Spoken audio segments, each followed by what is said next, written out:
back, people, and today we're breaking down film on Tua Tagovailoa, Miami Dolphins quarterback. It has been a while since I've done just a Tua breakdown. Wanted to do this because I wanted to give a realistic take on Tua, going over the strengths and weaknesses of his game because he's just one of those players that's very divisive.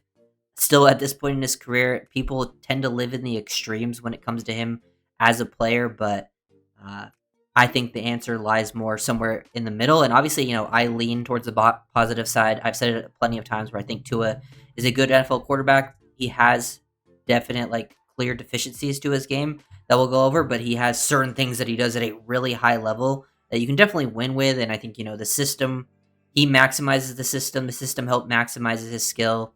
A lot of things that are marriage there. So, leave a like, comment, join as a member, all that good stuff. Help out the channel if you guys want to.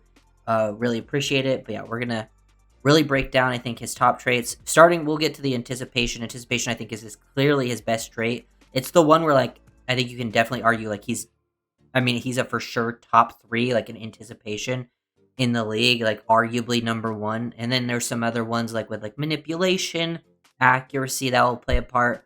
We'll do some other things that I think he did well last year, and then maybe this will be also all film from last year, which wasn't even, I think, his best season in the league. So there's things he's improved upon, some things I think you want to take that back, and then there's obviously the injury question marks. We're not going over that. This is a film breakdown, but yeah, Tua, I think as a player, definitely, I think there's a misconception around him from most fans around the league with what he can do and what level it is. And I know when there's ever always QB rankings, I don't even get involved with them because when it comes to this offense, specifically this scheme, playing behind that offensive line, I actually think he's one of the better QBs in the league. I don't think there's many QBs in the league that could really run this system the way Tua does. But then there are those other question marks that we'll get to, that you'll see some potential misses sometimes, maybe locking on, forcing some things, doesn't have the greatest physical tools that we'll see here. So let's get back to the first place. Anticipation, the big capital A. Some people will call this throwing it to spots and all that. I don't care what you call it. I feel like people saying, oh, he's just a spot throwing quarterback, as if that's a negative. I don't really understand that take either. It's a skill, no matter what you want to call it, whatever terms you want to use, anticipation, timing thrower, a spot thrower. At the end of the day, it's a skill that is taught from coaches. There's plenty of videos to see where it comes down to rhythm with your footwork in the pocket, timed with route breaks, and then also you have to consider, Tua's throwing with anticipation to very fast, most of these plays will be to Tyreek and Waddle, to very fast receivers and very, also not big receivers. So you have to be very precise in these situations. It's all about hitting that back foot, getting ready to release. Tua is starting his release right now. Tyreek is at around the 22-yard line as he's starting his release. And this ends up getting completed at around the 11. So he's starting to release 11 yards before Tyreek is even where he's going to catch the ball. That is a huge point of emphasis. It's really down to a science with how they have this stuff figured out. And it's also not always just a spot throw, because sometimes it comes down to the windows that you're seeing. Sometimes you're throwing into that first window. Here, Tua recognizes the first window. His eyes go to the middle of the field. He sees, single high. He knows this defender is going to be a flat defender just based on the alignment. He sees the middle of the field linebacker open his hips. So he knows he has a big window here to throw with right away. Good identification skills. I think he has a very good feel for these types of throws with the timing. Finding a quick window and getting the ball out. If this was an easy thing to do, even quarterbacks with great physical skill sets would do this at a high level, but it's not. That's why there's only a handful, I would say, him, Purdy, players Burrow, Stafford. Those are some high-level anticipation throwers. Goff is also one of them. But I think Tua is probably the one that throws most consistently with anticipation, especially on these types of throws. But he does it on out-breaking, in-breaking, whatever. That's kind of how he makes up for the lack of arm strength, because he doesn't have the strongest arm. He can make throws with velocity when he's in rhythm like this. I think, he doesn't have these types of problems. But usually when he's, off platform, late on his throws, we'll see some of those problems arise later on. But man, Just finding those windows quickly, getting the ball out, the timing of the rhythm with the break point, it's all just perfect. You do it in that first 1/3. There's some very good coaching videos you can see out on Twitter of them talking about anticipation. And this is like the teach tape of it. Like right here, hit that back foot, you know, start your getting ready to release. Tyreek's around the 50, and then you end up throwing it, catches it around the 40. Very, very quick. He's taking that step drop. Good base and mechanics. I think sometimes when Tua has sloppy mechanics, that's where you can see maybe a lack in accuracy. But this is getting open up. You have to throw this ball so early because you see where this safety is who's playing in the middle of the field. Like, looks like they're running like a Tampa 2. The safety's kind of playing tighter the situation. Throw it to the top. You get it there early. This is a big third down situation. This is a crazy amount of trust that you have to have as well with your receivers.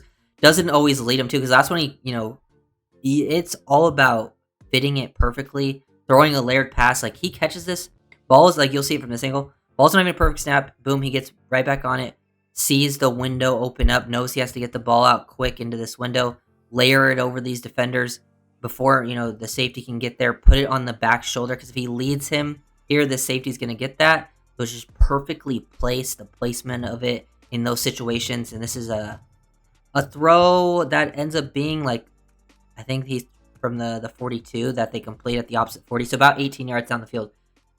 That's a high level, good throw that the Dolphins, weren't able to do as consistently in 2024. But I think that was more to do with like outside factors. I feel like, I've seen people talk about like they literally think Tua can't throw the ball down the field because his, yard per average definitely went down. Like his air yards was way down. But I think that was more of a product of not being able to run the ball, having to throw more screens, and not having trust in your offensive line, because we've seen when that stuff was better, they were able to rise it up.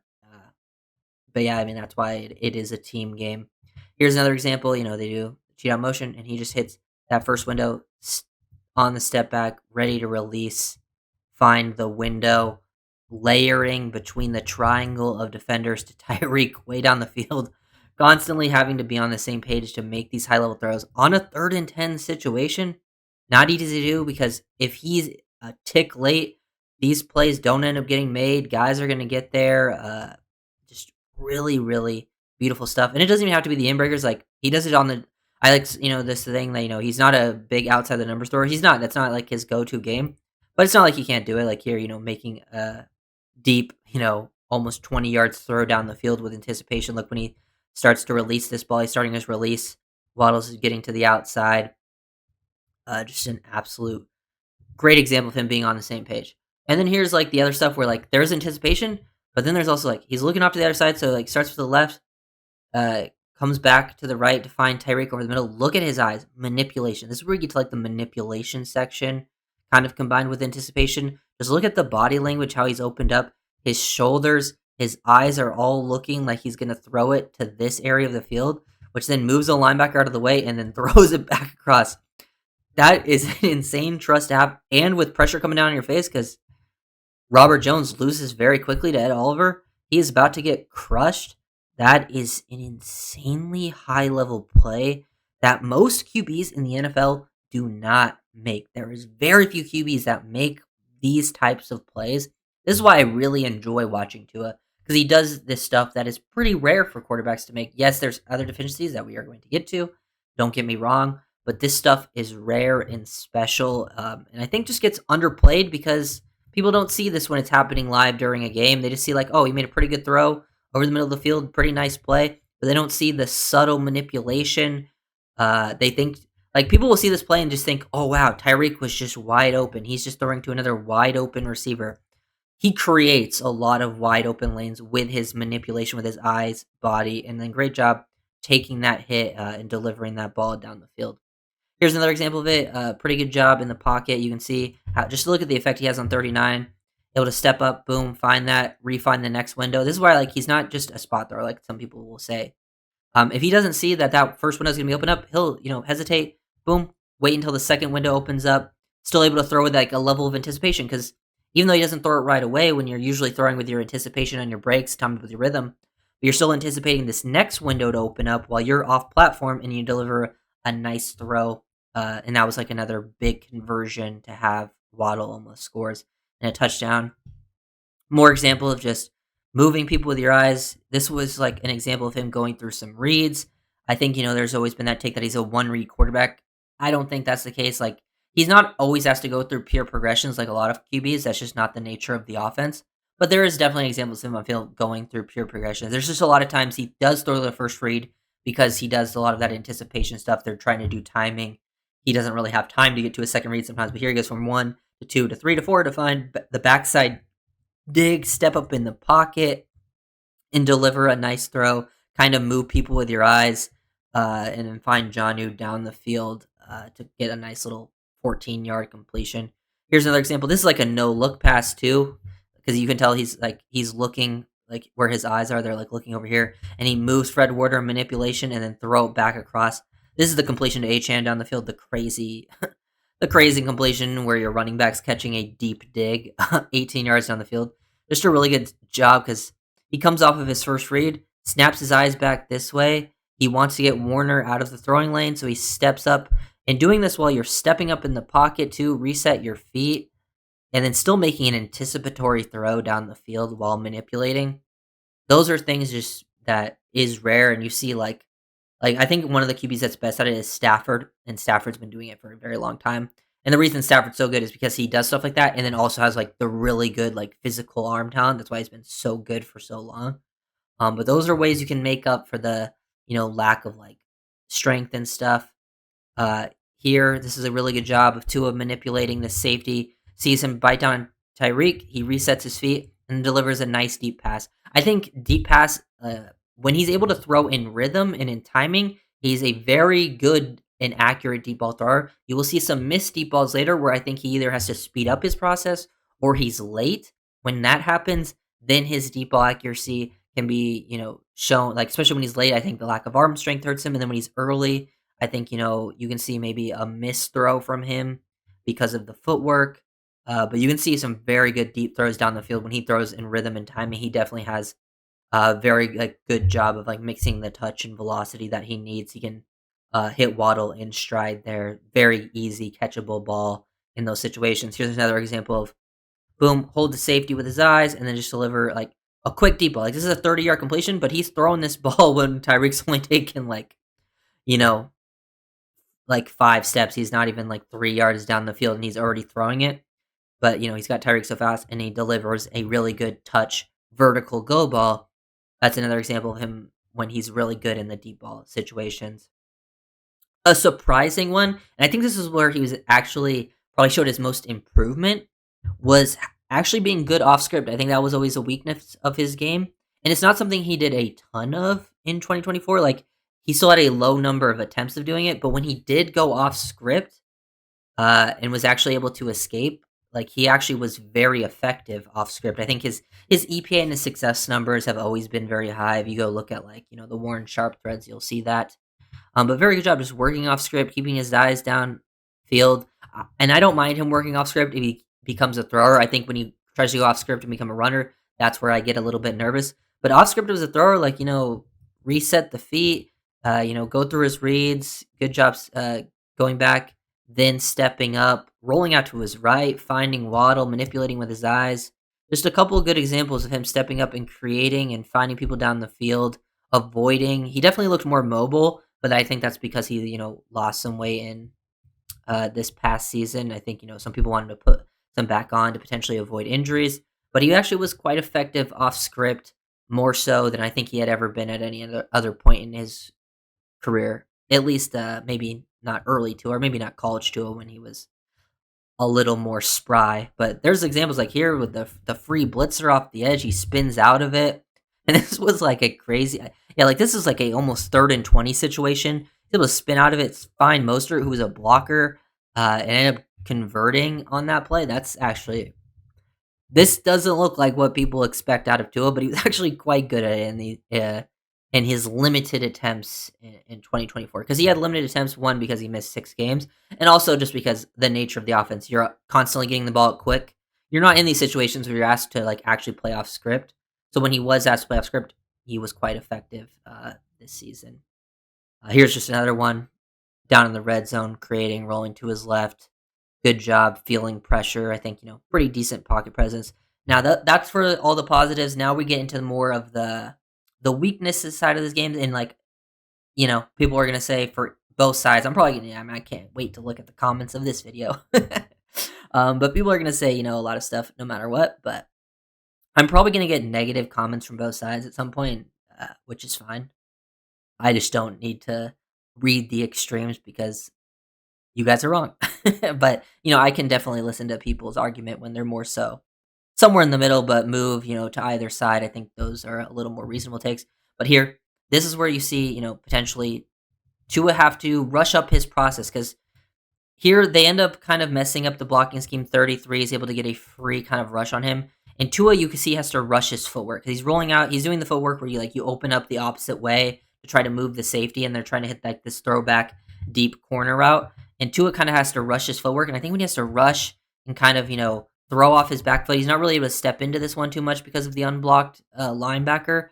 It just misses Tyreek. Now, I wouldn't say this is a situation where he's like really off. Like when he has to rush stuff, I think he does a better job when he has to rush stuff rather than when he's late. When he's late, then the lack of arm talent shows up. Like here, you see the ball get overthrown. So it was just like a barely of a miss. But this is just one of those situations where like he could be better at. It's not my main concern of his weaknesses is missing a deep throw from being sped up. But this is more so what it is, where I think, he's just late on his read. He kind of gets stuck on what he wants to throw right away.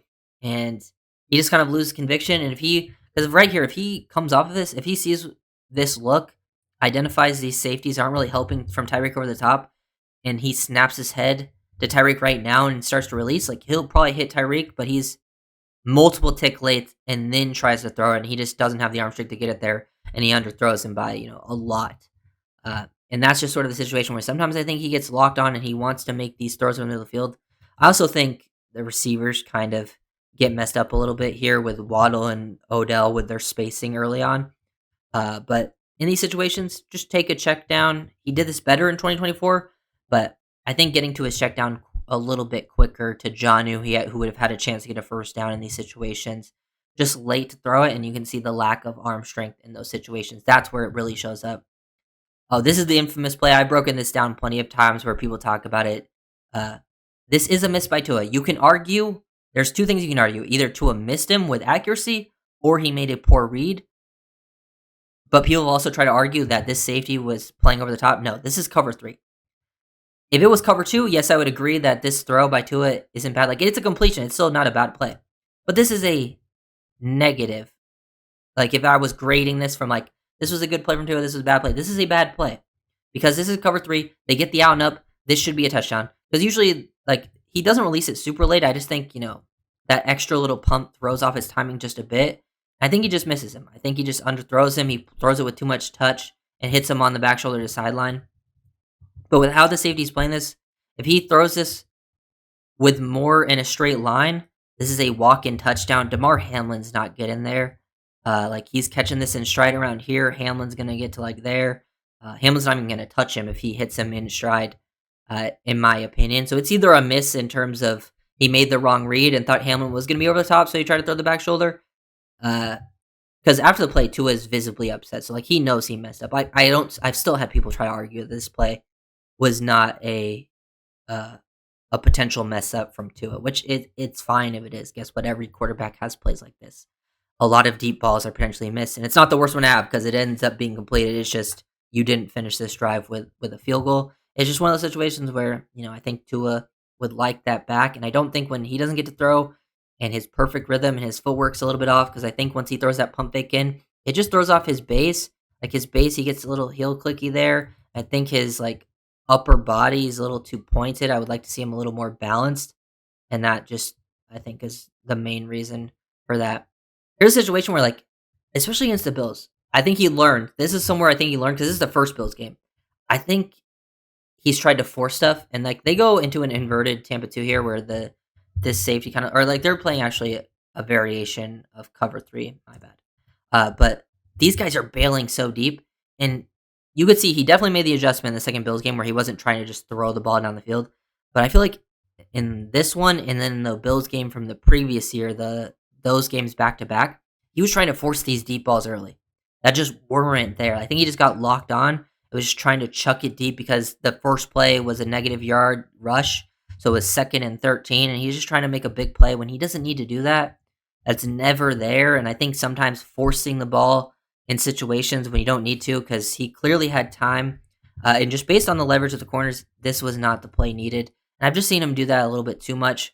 I do think he showed a great bounce back in the second Bills game, uh, but that's something he needs to continue to do if that is, because that was something I think he's kind of struggled on early on in his career, and definitely showed in those Bills game. Here's another situation where like sometimes he's doing so much with it, like he's just trying to do too much. Like he gets the instant pressure and he starts rolling out to the left and he just tries to make a crazy throw across his body and he sees the initial linebackers and I think he can get these balls into these windows that he just can't. And the linebacker makes a play.